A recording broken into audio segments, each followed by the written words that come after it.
Welcome back. Our financial expert, Nick Sapienza, joins us this afternoon. Nick, thanks for coming on.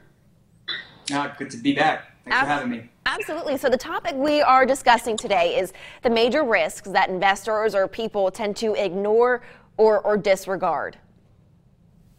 Yeah, so what stands out most to me, and this is probably the most interesting topic that I encounter with clients, is owning too much of one or two stocks. Now, this generally happens in two places. It can come from an employer, usually the case, or it can come from a family member through an inheritance. And what happens is this usually starts off in a very rational and objective way. You start accumulating your company stock at your employer or at your place of employment. But over time, and ideally, that position grows, right? And at some point, it becomes a large portion relative to your overall net worth and proposes a variety of different risks. So typically, these people have been at the company for a while. They're very familiar. They've grown to trust it. They know of the past successes and the future plans.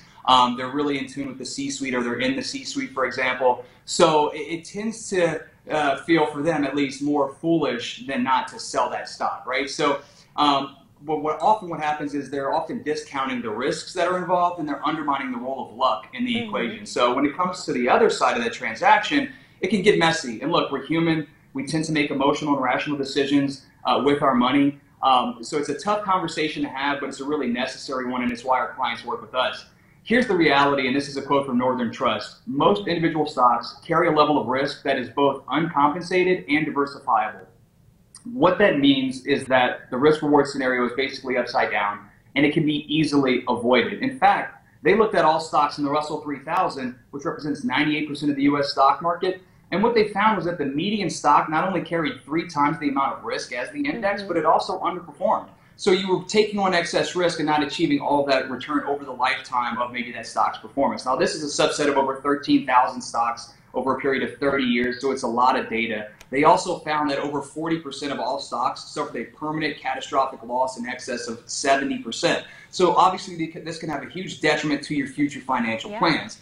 What we see as the unemotional third party are instances of course, greed, fear, emotional ties to an inherited position, for example. Then there's tax avoidance that comes into the fold, and the sunk cost fallacy, which I think is really relevant here with our exposure to the energy sector. But what I really want people to understand is that this isn't an all or none scenario. You simply need to establish a disciplined process for reducing your exposure over time, and find ways to mitigate maybe that taxable impact as you go. And in the end, you still may want to keep, say, maybe 5% of your portfolio in that one company. And, maybe 5% is a lot for some people, but it's also significantly better than maybe the 20, 30, or 40% that you started off with. So just remember that diversification isn't limiting your upside. It's not cheating yourself out of any future returns. It's just protecting and ensuring your financial future. I think it's something that people should give more credit to in employing, especially in this situation, to understand that we're guaranteeing a future state in one way or another. You can create abundance in some cases with a concentrated position,